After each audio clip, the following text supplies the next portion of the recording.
बिस्मिल्लाहिर्रहमानिर्रहीम अस्सलाम वालेकुम welcome to home biology نن ټاپک زما د کلاس 9 د بایولوژي نه دی او په دې کې دوه شارټ ټاپکونه دي یو د آستریوفوروسس او بل زموږ سره د ګویټر نو دا به اصل کې کم مینرل چې کله زموږ بدن کې کم شي نو د مینرل څخه کموالي د وجې نه د دوه بیماریان چې دي دا راځي او دا دوه بیماریان چې دي دا به تاسو په شارټ کوېسچن کې چې دی راتلی شي ډیر شارټ ټاپک دی خو ځان په لږ پوه کې په دې کې یو پوینټ دی او ډیر اهم دی نو اول به راوالو آستریوفوروسس دا کم ټاپک چې دی دا به تاسو په کلاس 2 ایئر بایولوژي کې پوره په تفصیل باندې راځي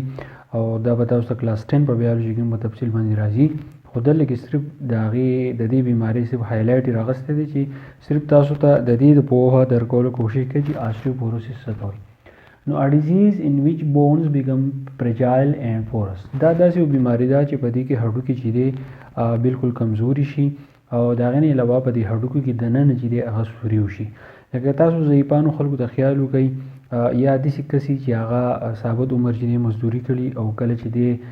ضعیفتوب عمر ته لاړ شي مطلب دا دی چې کله دی بوډا شي نو د ملا چې د هغه ټیټه شي دی بیا به امسا باندې ګرځي دی بیا قدم نشي اخیستی نو د هغې وجه سي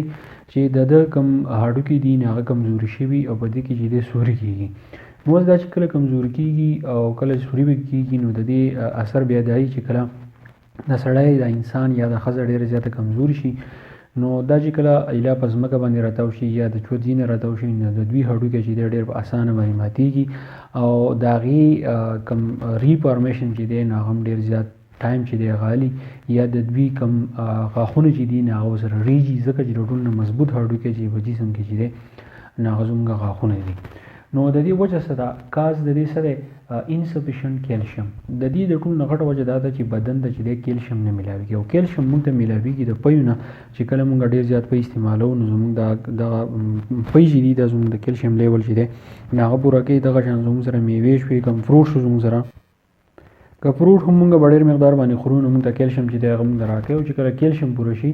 نو دا هډوکي چې دی مضبوط ساتي په دې کې سټیبلیټي راولي دا مینټین ساتي نو هډوکي چې دي دا بیا نه سوري کېږي او نه څښا کېږي دا پریجال اصل کې موږ څښا کېدو ته وایو خو دلته کې د پریجال مطلب دا دی چې کله د هډوکي ډېر زیات کمزوري شي د هغې لپاره موږ د پریجال ټکی چې دی دا موږ استعمالو نو آستریوفوروسس داسې بیماري ده چې په دې کې هډوکي ډېر زیات کمزوري کېږي او دا دننه چې دی سوري کېږي او په دې چې دی بریک ډاون چې دی په دې هډوکو کې بیا ډېر زر کېږي بل شارټ بیماری ده هغه د ګویټر تاسو ویل کېږي کله چې زموږ د مرۍ چې ده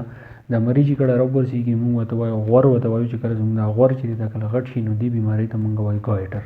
نو دا ګویټر بیماري څنګه راځي a disease in which thyroid gland enlarges اوس زموږ چې کوم مرۍ ده نو په دې مرۍ کې یو ګلینډ لګېدل دی ګلینډ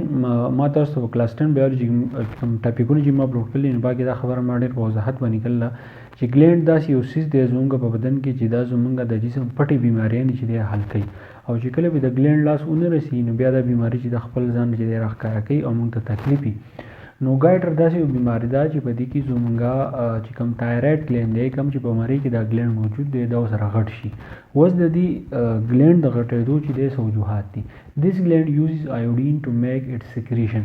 دا ګلینډ اول خپل کار کوي چې کله موږ په مالګه کې ایوډین چې دی هغه موږ استعمالو ایوډین چې دی دا مینرل دی او چې اوس کله د ایوډین زموږ بدن ته کم شو نو د هغې کموالي د وجې نه دا تایراید ګلینډ چې دی چې کوم سیس پیدا کوي هغه نه پیدا کېږي نو په ده باندې دونه پریشر راشي چې دی د هغې پریشر د وجې نه چې دی دا تایراید ګلینډ چې دی غټ شي په دې پکچر کې چې دی تاسو لیدی شي نو دې سره د مرۍ د غوړ چې دی ډېر زیات غټ شي نو دې بیماري ته موږ وایو ګایټر ښه when there is a deficiency of iodine this gland enlarges کله لکه دا خبره ما مخکې موږ اوس بیا کوم چې کله ایوډین زموږ سره کم شي د ایوډین کموالی راشي نو دې سره دا ګلینډ چې دی دا غټېږي نو ریزلټ د دې بیا نتیجه سره راځي سویلینګ اپنی کومه مرۍ چې ده نو دا مرۍ چې ده دا بیا راپړسېږي او دا چې بیا درد کېږي او چې کله موږ څه خورو یا موږ څه څکو نو هغه په صحیح طریقه باندې چې دی د هغې هضم چې دی بیا په صحیح طریقه باندې چې دی بیا نه راځي او موږ ته چې دی بیا مسله نو آستریوفوروسس داسې بیماري ده چې په دې کې هډوکي کمزوري کېږي او ګایټر داسې بیماري ده چې په دې کې د مرۍ چې کوم غوړ دی دا غټېږي د ایوډین د نشوالي د وجې نه او چې کله ایوډین موږ شروع کړو نو دا بیماري چې ده ورو ورو بیا خپل ځای راځي او موږ د دې مصیبت نه چې دی بیا خلاصېږو نو دا دوه شارټ بیماریانې وي دا به تاسو ته په شارټ کوېسچن کې راځي زه امید کوم دې به تاسو پوه شوي خپل ملګرو سره ضرور شیر کړئ په دې پسې ورپسې لیکچر چې انشاءالله ډېر زر اپلوډ کړم تھینک یو ډېر مننه